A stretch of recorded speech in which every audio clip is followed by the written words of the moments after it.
For my boxing fans out there, you might get this little analogy, but Central Florida has a 1-2 combination of some influence that'll definitely drop our air quality as we not only go through today, but the rest of the week ahead. Some might even argue it could be a 1-2 with a left hook, followed up right after that to complete the combination with the few different things we have going on, not only near our Florida peninsula, but right overhead. Let's get you to the setup right now.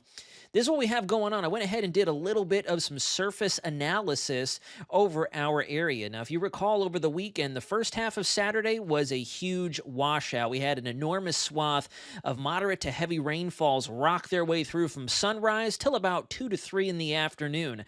That was our unseasonably late cold front. And you can see here now on the infrared satellite where I have that stationary tail drawn, the blue and red pips there clustered up together. That shows that that front has gotten stuck. It's stuck over the bottom half of our peninsula. And you can see because of its placement, we have a tremendous amount of new showers and storms firing up. And that's going to be the song and dance for much of the day today. And our rain chances are only going to go up from here and likely peak around Wednesday or Thursday.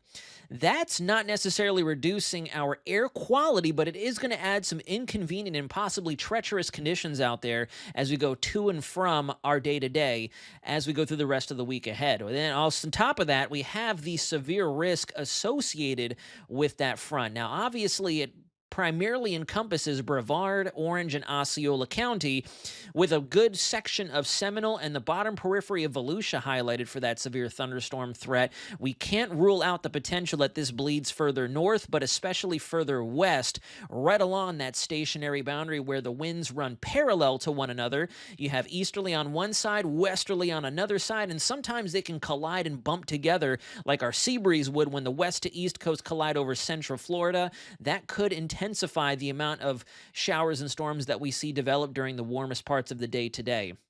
Now, on top of that, you come over to our HRRR, the rapid refresh model, and you can see we have a lot of Canadian wildfire smoke in the mix, all the puns intended, over Central Florida. Now, it is expected to start to clear out. If you notice, as the loop ends, we get a little bit of a rotation off our east coast over the Gulf Stream.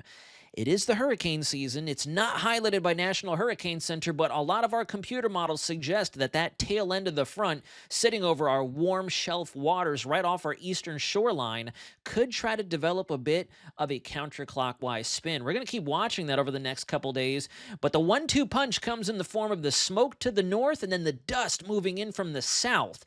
Now, over the weekend, that large plume fresh off of the coast of Africa has made its way through the Atlantic, across the Caribbean, and by Wednesday, Thursday, and Friday, as you can see here, it will be directly overhead. So we are looking at a combination of severe weather, potentially over the next few days, as well as a reduction in our overall air quality despite the consistent rains, all because of this conglomeration of smoke coming in from up north, albeit a fairly shallow layer, and then a hefty plume of Saharan dust to go along with that.